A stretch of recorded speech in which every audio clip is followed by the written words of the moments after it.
الحمدللہ رب العالمین والعاقبۃ للمتقین والصلاة والسلام علی سید الانبیاء والمرسلین وعلی آلہ واصحابہ اجمعین اما بعد اعوذ باللہ من الشیطان الرجیم بسم اللہ الرحمن الرحیم ذرہم یأکلوا ویتمتعوا ویلہہم الامل فسوف یعلمون صدق اللہ العظیم اللہم صلی علی سیدنا و مولانا محمد معدن الجود والکرم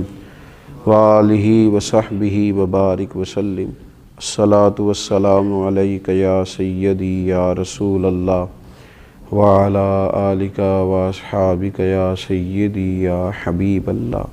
حمد و صلاۃ کے بعد اللہ تبارک و تعالیٰ نے قرآن مجید میں ارشاد فرمایا کفار کے بارے میں، فرمایا ذرہم یأکلوا ویتمتعوا، آپ ان کو چھوڑ دیں کھانے کے لیے اور دنیاوی فائدہ اٹھانے کے لیے، ویلہہم الامل، اور انہیں ان کی امیدوں میں مشغول رہنے دیں، فسوف یعلمون، یہ عنقریب جان جائیں گے۔ کھانا پینا، برتنا، لمبی چوڑی امیدیں باندھنا، اس میں ہی ان کو مشغول رہنے دیں۔ اسلام لمبی امیدیں بنانے سے یا مستقبل کی منصوبہ بندی کرنے سے انسان کو منع نہیں کرتا۔ اپنے بچوں کے لیے، آنے والے وقت کے لیے اچھی منصوبہ بندی کرے۔ نبی اکرم صلی اللہ تعالیٰ علیہ وآلہ وسلم نے حدیبیہ میں صلح کی تھی تو 1 سال کی امید بھی دلائی تھی کہ اگلے سال ہم عمرہ کریں گے۔ نبی اکرم صلی اللہ تعالیٰ علیہ وآلہ وسلم نے منصوبہ بندی فرمائی، صحابہ کرام علیہم رضوان کو اجازتیں عطا فرمائیں۔ صحابہ کرام علیہم رضوان میں سے بڑی جلیل القدر شخصیات تھیں جو کوشش کرتی تھیں، منصوبہ بندی کرتی تھیں، اور جن کو بظاہر دنیا کہا جاتا ہے اس کے لیے بھی جد و جہد ہوتی تھی، جیسا کہ حضرت عثمان غنی رضی اللہ تعالیٰ عنہ کاروبار کرتے تھے، حضرت عبد الرحمن ابن عوف رضی اللہ تعالیٰ عنہ کاروبار کرتے تھے، منصوبہ بندی کرتے تھے، لیکن ظاہری طور پر تو یہ لگ رہا تھا کہ وہ کاروبار کرتے ہیں، لیکن دراصل تو وہ جو کماتے تھے وہ دین اسلام کی خدمت کے لیے کمایا کرتے تھے، اللہ تعالیٰ کے بندوں پر خرچ کرنے کے لیے کمایا کرتے تھے۔ منع نہیں کیا جاتا دین کے اندر، اسلام منع نہیں کرتا کہ آپ اچھی منصوبہ بندی کریں، آپ مستقبل کے لیے اچھی پلاننگ کریں، آپ ادارے قائم کریں، آپ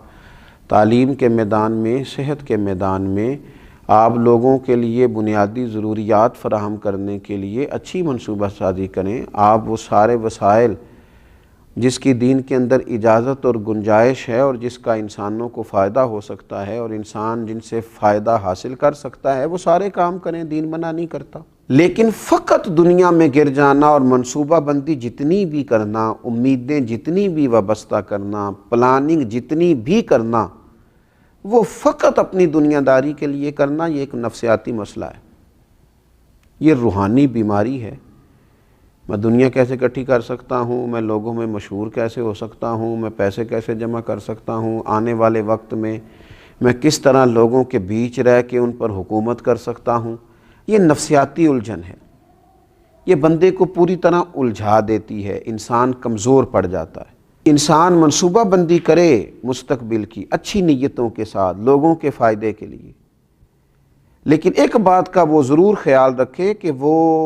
دنیا سے جانے والا ہے، اسے رب کی بارگاہ میں پیش ہونا ہے، اسے کچھ منصوبہ بندی، کچھ کوششیں، کچھ کاوشیں اپنی قبر کے لیے، اپنی آخرت کے لیے، قیامت کے امتحان کے لیے، اللہ تعالیٰ کی بارگاہ میں کھڑے ہونے کے لیے بھی کرنی چاہیے۔ وہ سارا کچھ، جتنا کچھ بھی اللہ نے اسے صلاحیت دی ہے، اگر وہ اپنی ساری صلاحیتیں فقط دنیا داری میں ہی لگا دے گا اور سارے کام صرف اور صرف اپنی چند روزہ عارضی زندگی ہی کے لیے کرے گا تو یہ مومن کی شان نہیں، یہ مومن کا مزاج نہیں، یہ رسول اللہ صلی اللہ تعالیٰ علیہ وآلہ وسلم کا دیا ہوا پیغام محبت نہیں۔ تو لمبی لمبی امیدیں لگا لینا، لمبا پروگرام کرنا، صرف دنیا داری کے لیے ہی سارے لمبے منصوبے بنانا، دین نے اس کو پسند نہیں کیا۔ میرے نبی اکرم صلی اللہ تعالیٰ علیہ وآلہ وسلم نے فرمایا 4 چیزیں بدبختی کی علامت ہیں۔ ایک تو فرمایا کہ آنکھوں کا خشک ہو جانا کبھی بھی اللہ کے خوف سے ان میں آنسوؤں کا نہ آنا بدبختی کی علامت ہے۔ دوسرا رسول اللہ صلی اللہ تعالیٰ علیہ وسلم نے فرمایا دل کا سخت ہو جانا یہ بدبختی کی علامت ہے، کہ تیرے دل میں کسی کے لیے درد نہ ہو، تیرا دل کسی کے لیے نرم نہ ہو، تیری طبیعت میں کبھی کسی بندے کے لیے ہمدردی پیدا نہ ہو، یہ بدبختی کی علامت ہے۔ اور تیسرے نمبر پر نبی پاک صلی اللہ تعالیٰ علیہ وسلم نے فرمایا دنیا کی ہرس میں لگ جانا، لالچ پیدا کر لینا، ہوس پیدا کر لینا، میں کیسے کو زیادہ سے زیادہ مال اکٹھا کر سکتا ہوں، یہ بدبختی کی علامت ہے۔ یہ دیکھیے یہ کس طرح کے روحانی امراض ہیں جو بندوں کو جکڑ لیتے ہیں اور ان کی روحانی زندگی کو برباد کرتے ہیں۔ چوتھے نمبر پر میرے نبی پاک صلی اللہ تعالیٰ علیہ وآلہ وسلم نے فرمایا لمبی امیدیں وابستہ کرنا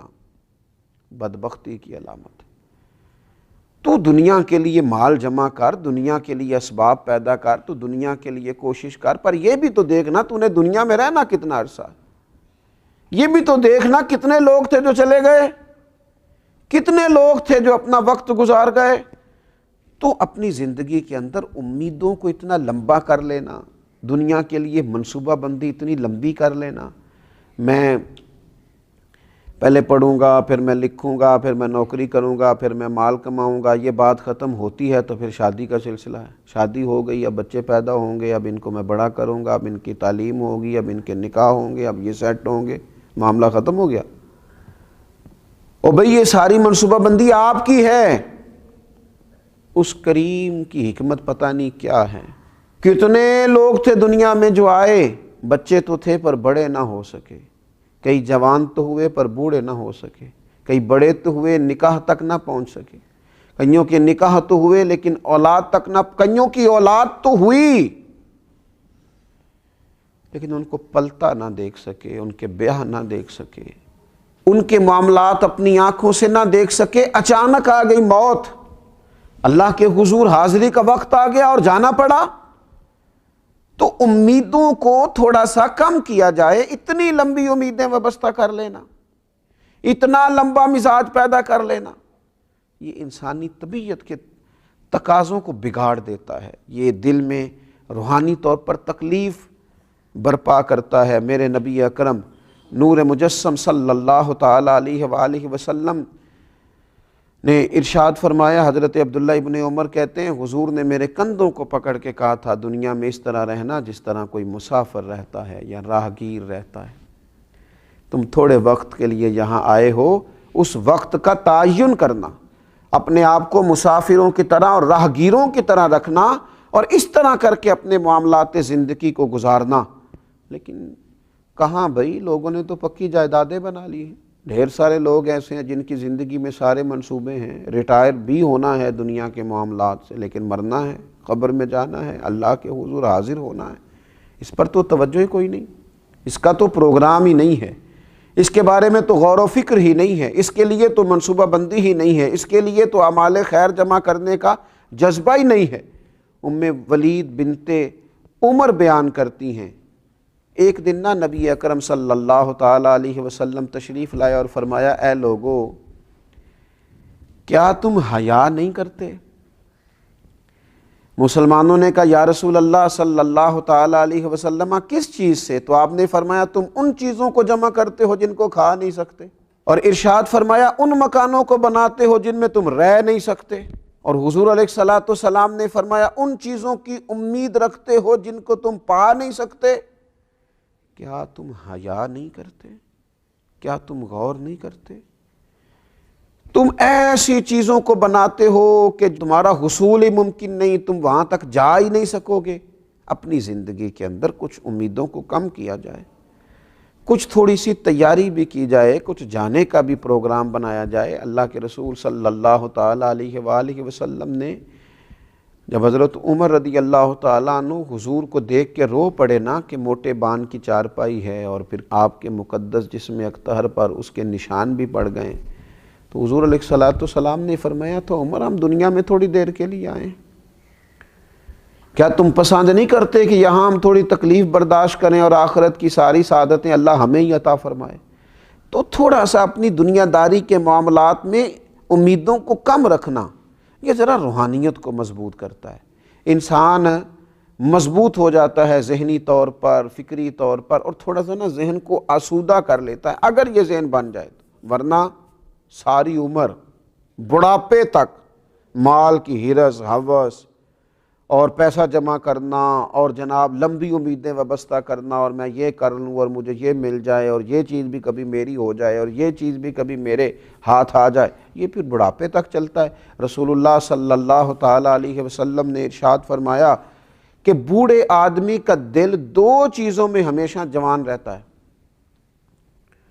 عمر بڑھاپے کو پہنچ گئی، بڑھاپا آ گیا، یہ صحیح بخاری میں موجود ہے، مسلم میں موجود ہے،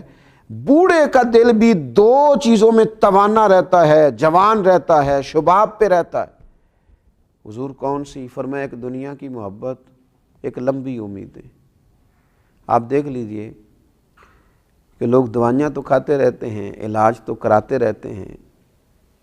یہ نہیں سوچتے کہ یہ جانے کا بھی تو وقت ہے نا، پھل بھی تو پک گیا ہے نا، اب کسی وقت وہ بلا بھی تو لے گا نا، اس کے حضور حاضر بھی تو ہونا۔ اس کا یہ مطلب نہیں کہ علاج نہ کرایا جائے، ضرور کرایا جائے، لیکن جینے کی اتنی ہرس، اتنی ہوس نہ پیدا کی جائے، بلکہ اللہ کے بندے نے جانا ہے، اس کی بارگاہ میں حاضر ہونا ہے، تو لمبی امیدیں قائم کرنا نفسیاتی مسئلہ ہے۔ یہ لمبی امیدوں کا بنا لینا یہ روحانی طور پر کمزور کر دیتا ہے، بندے کے روحانی مسائل بن جاتے ہیں۔ اللہ تبارک و تعالی ہمیں اتنی ہی دنیا داری عطا کرے جتنی ہمارے حق میں بہتر ہے۔ اللہ تبارک و تعالی ہمیں صبر کی دولت عطا کرے، اللہ ہمیں قناعت کی توفیق عطا کرے، اللہ تعالی ہمیں اپنے فیصلوں پر راضی رہنے کی ہمت نصیب کرے۔ اللہ تبارک و تعالی ہمارے دلوں میں وہ جذبات پیدا کرے کہ جن جذبات کے ساتھ ہم اپنے رب کریم کو راضی کر سکیں۔ ایسی خواہشات ہی ہمارے دلوں میں نہ آئیں جو خواہشات دلوں کو توڑ دیں، طبیعتوں کو بے چین کر دیں، جو ایسی خواہشات ہوں جن کے پیچھے لگ کے ہمارے دل روحانیت سے نکل جائیں، اللہ تبارک و تعالیٰ کی محبت سے خدا نہ کرے دور ہو جائیں۔ اللہ تبارک و تعالیٰ اپنی رحمت ہم سب کے شامل حال فرمائے۔ وما علینا الا البلاغ۔